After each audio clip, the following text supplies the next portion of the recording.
Okay. All right, well, we are here today with Barbara Stone and Teresa Rockwood, and we are going to talk a little bit, it's our segment today's finances, and we're going to talk a little bit about retirement.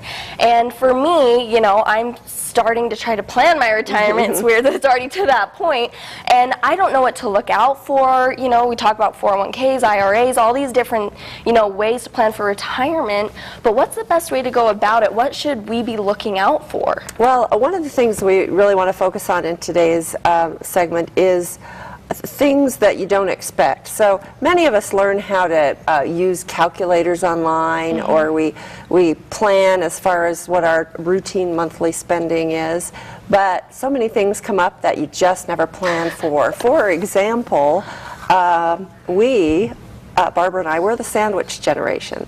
So we could be feeling a financial pinch right now caring for an aging parent. In our retirement, once we feel like we've done all our planning, we could be hit with kids who lost a job in this economy and want to come back home. And that can really derail your retirement financial situation.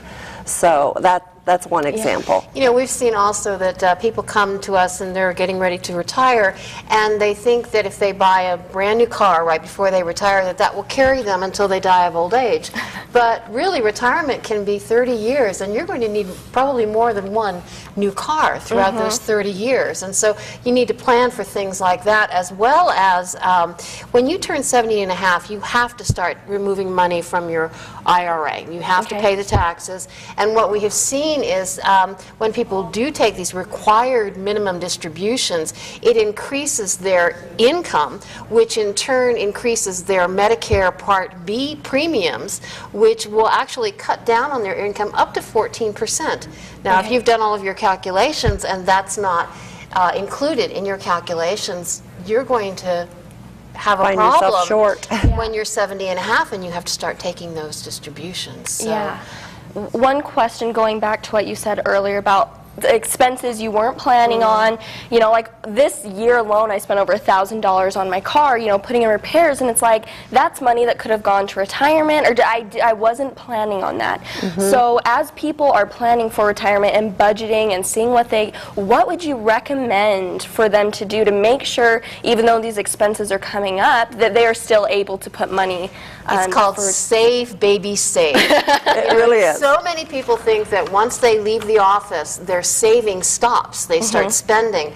But what we have seen is, again, these unexpected things come up, and so you're always going to have something saved to meet those unexpected expenses. So you're retired, you're on Social Security, you're on your pension, save. Save a little bit every week, every month, every paycheck, and put it someplace in an emergency fund that can take care of these unexpected expenses. And in your case, you're so young that as long as you keep saving, do not stop. Even if you have a rough month, save a little. Then that will really help you in the long run. Okay, and then real fast, for everybody, what is the key thing to look out for with retirement? But you have to plan. A lot of times people just hope that they have enough.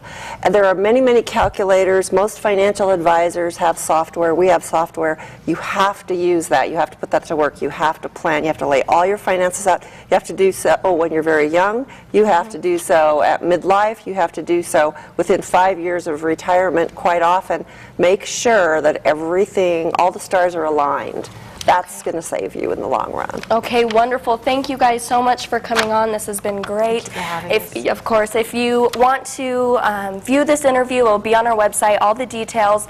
And don't forget to save. Brandy, back to you.